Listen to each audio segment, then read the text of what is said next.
Welcome back to our continuing study of the book of Ruth. Let me take a moment at the beginning to say I apologize for it being a little while since the last video. Life has just been really, really busy, and as we often say, as much as we love putting things out through our podcast as well as through our YouTube channel, this is very much a secondary thing for us, and so we do what we can. I will say, if you don't know this, we recently began releasing these videos about Ruth also on our audio podcast. So if you simply search for A Legacy of Faith on a podcast app, it should show up. And the first few videos, audios of these videos from Ruth are there. And we hope to continue all the way through the book of Ruth as through that medium as well.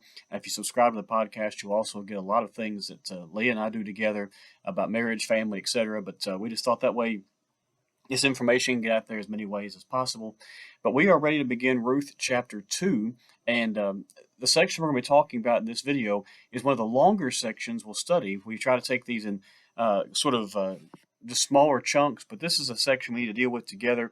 We're going to read together in a few moments Ruth chapter 2, verses 1 through 16. So you can see for these videos, that's a longer section. But let me begin before we read that by asking, don't you love it when maybe you're reading a novel or you're watching a movie or a play, something like that, and you just get a sense that something good is about to happen?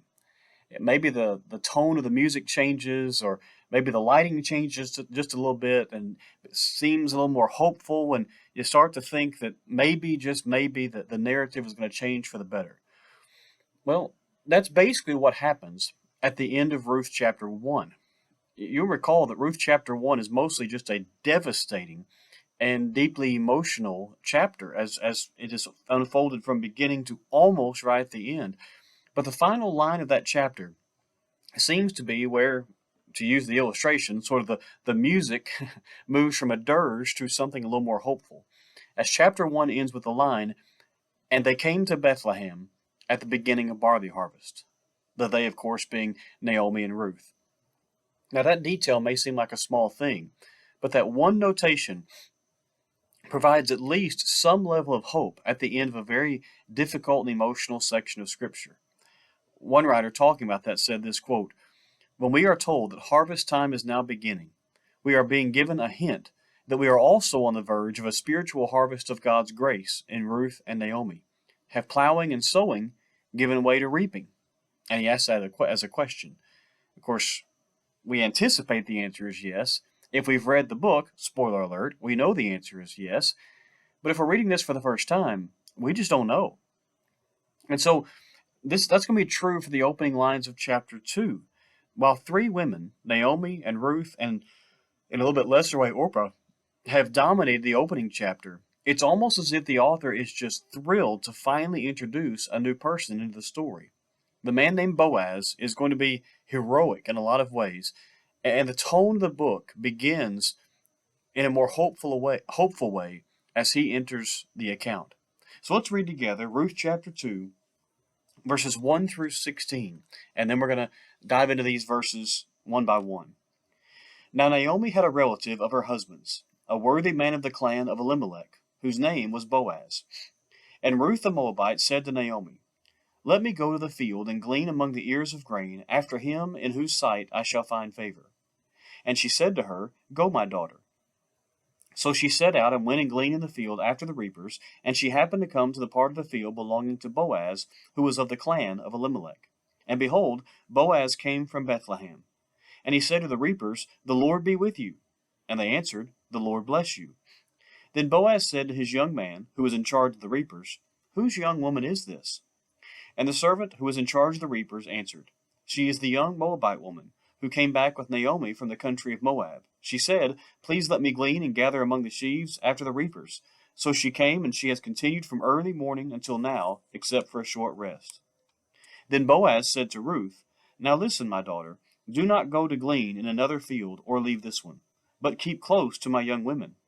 Let your eyes be on the field that they are reaping, and go after them. Have I not charged the young men not to touch you? And when you are thirsty, go to the vessels, and drink what the young men have drawn." Then she fell on her face, bowing to the ground, and she said to him, "Why have I found favor in your eyes, that you should take notice of me, since I am a foreigner?"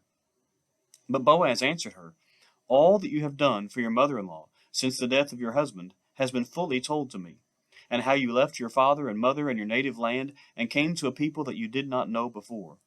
The Lord repay you for what you have done, and a full reward be given you by the Lord, the God of Israel, under whose wings you have come to take refuge." Then she said, "I have found favor in your eyes, my lord, for you have comforted me and spoken kindly to your servant, though I am not one of your servants." And at mealtime Boaz said to her, "Come here, and eat some bread, and dip your morsel in the wine." So she sat beside the reapers, and he passed to her roasted grain, and she ate until she was satisfied, and she had some left over. When she rose to glean, Boaz instructed his young men, saying, "Let her glean even among the sheaves, and do not reproach her. And also pull out some from the bundles for her, and leave it for her to glean, and do not rebuke her." Now, again, that's a long section, but hopefully you see why we want to read it all together, to introduce this man and the interaction that they're going to have together.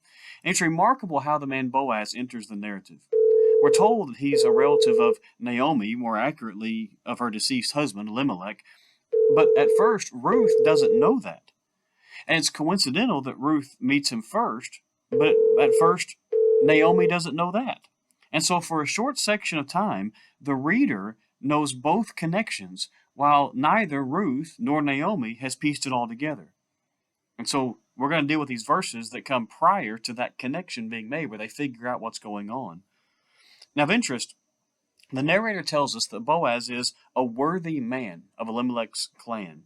That word worthy, that's going to come back into play later in the narrative in a beautiful, powerful way. But for now, it's worth noting that this was a simple description, but a very important description of this man named Boaz. One writer says, though this phrase, worthy man, sometimes has militaristic connotations in the Old Testament, it can also describe one that has special talent or great wealth. Boaz then was a wealthy and well-respected pillar of the Bethlehem community. He was also generous and wise, end quote. And I would suggest to you that the remainder of the book will back up that description of Boaz. He's not just called worthy because of his wealth or his position. He carries the term well. And the narrator was inspired by the Holy Spirit to introduce us to him or introduce him to us in this very powerful way. Liz James writes, quote, "Fans of the book of Ruth have been anticipating Boaz's arrival. Here is a man possessing wealth, stature, and power. Somewhere along the line, we've thrown in handsome, eligible bachelor. But truthfully, there's nothing in the text to support this addition, even though it gratifies our Western appetite for romance. What the writer wants us to notice and admire in Boaz's sterling character, what the writer wants us to notice and admire is Boaz's sterling character, for along with wealth, rank, and power, he is presented as a man of valor," end quote. But as commercials sometimes say, but wait, there's more. Because the narrator also makes it clear that Boaz was a relative of Naomi through her late husband, Elimelech. While that detail may seem at first, may seem to us at first like filler, it will come around in great prominence as the narrative unfolds. And it will be another reminder of the amazing providence of God that is just an umbrella over this entire book. And the Old Testament law is sometimes seen in our modern day as repressive, as cruel, but this next section of Ruth really shows that there's a great deal of concern and care found within those laws. And one of the signs was the provisions that were made within the law concerning harvesting and how people were taken care of, and how certain people were taken care of who might not have been able to take care of themselves. People like the poor, widows, even foreigners. And Ruth fits all three of those categories. And it's of interest that she's the one who speaks of going and gleaning from the grain fields in verse 2. Now, Naomi likely said something about it for sure, but Ruth is the one who seeks permission to go. And Ruth is the one who will take care of their difficult situation through that provision in the law.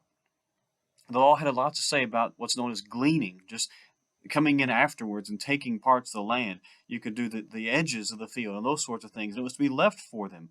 And that was an expression of God's care and concern for the poor, for the marginalized, again, people like foreigners and others.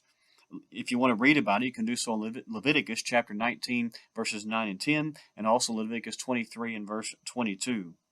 And so one writer talking about that then says, quote, "Thus everyone within the compass of God's covenant, both the haves and the have-nots, might be fed. This was the law of grace, the rule of the bountiful Father.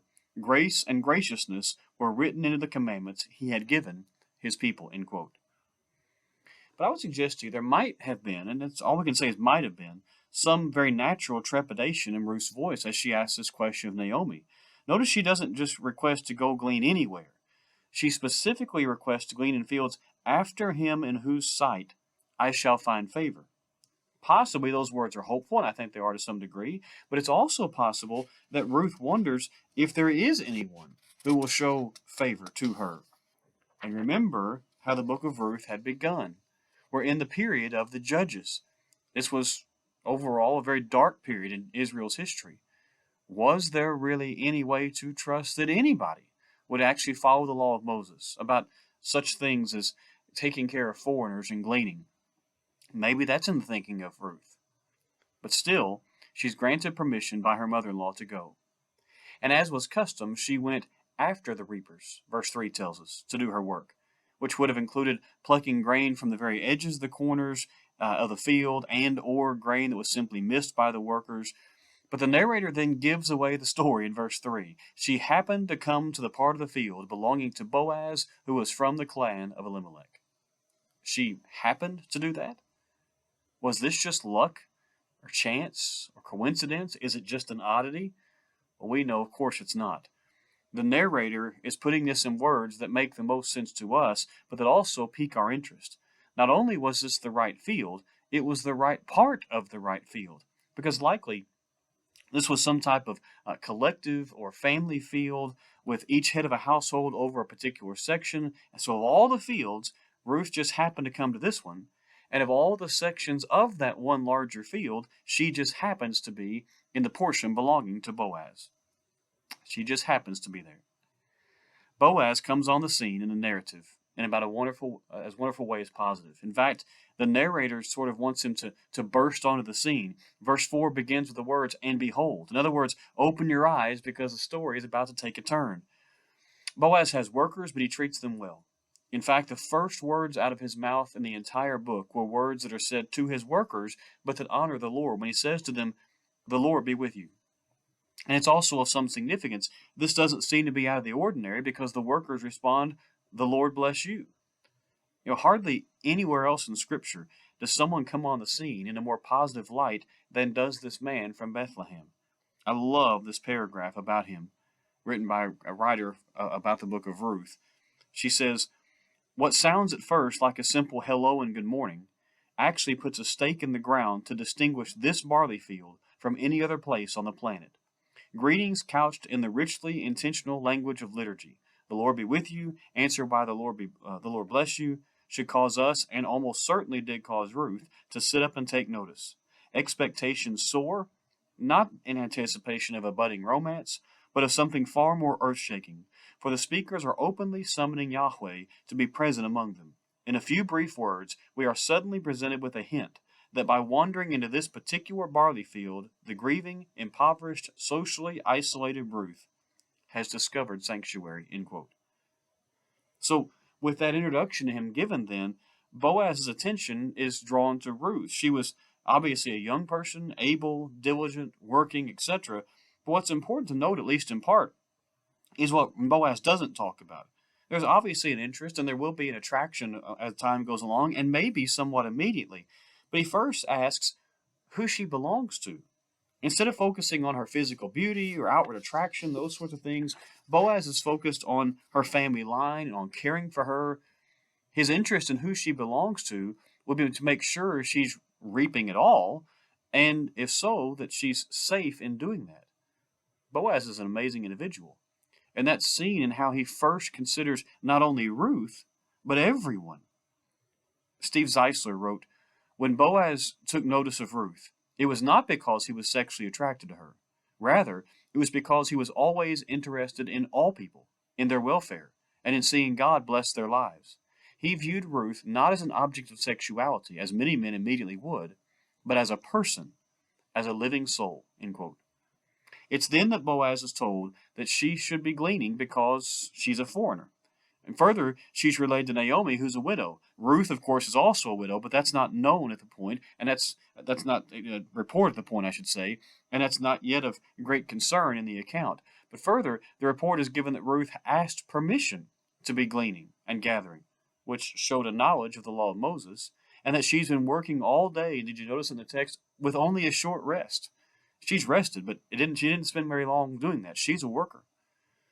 So Boaz then speaks directly to Ruth. We don't know how long it was between when he's told who she is and when he goes and talks to her. It seems to be basically immediately, but he goes and he tells her to stay in his field and not go anywhere else. To help her feel safe, then, he makes sure that she knows that the other workers have been told not to touch her. And she's also given special privileges to use what we might just call regular drinking vessels. Things like clay pots, goat skins probably filled with water, and being allowed to drink from those vessels rather than having to fetch her own water would have saved her time and other things. And Ruth is astonished at this special treatment. And she also knows it's undeserved because, by definition, grace always is undeserved. And so she asks why she, a foreigner, is being shown such favor by this man. And the response of Boaz shows his heart because he recounts that he's heard all that Ruth has given up and how God has seen such things as well. He pronounces a blessing that God will repay her for the good that she's done. And Ruth realizes this is a statement of great favor. She responds in humble gratitude. As the day comes to mealtime, Boaz extends further graciousness to Ruth by sharing his meal to her, which would also, by the way, have provided more safety. Telling the men to extend further grace to the woman by making sure there's extra grain for her to glean. He's not only making her work less taxing, he's making it possible for her to increase her harvest. John MacArthur said, in that first meeting, Boaz immediately seemed smitten with Ruth, end quote. I think he's right, and I think there is an attraction, but that's really not the point yet. The point is he's caring for her. He's seeing her, as that one writer said, as a person, as a soul, above anything else, and that's extremely important. Now let's ask, what brought these two together? The opening verses of Ruth chapter 2 are often used to describe the providence of God. After all, Ruth had no idea who Boaz was, and frankly, at first, probably didn't care. She was just going to a field to try to get enough grain to keep her and her mother-in-law alive for a very short time, maybe as little as a day or two. But she happened to select that field, or even that portion of that field. And it's important for us to take notice that both Ruth and Boaz are presented here with no romantic motives, no ulterior motives, especially at first. In fact, quite the opposite is true. They're both simply doing good and right things, as Ruth chapter 2 begins. And in his providence, God uses that quality in these two people to bring them together.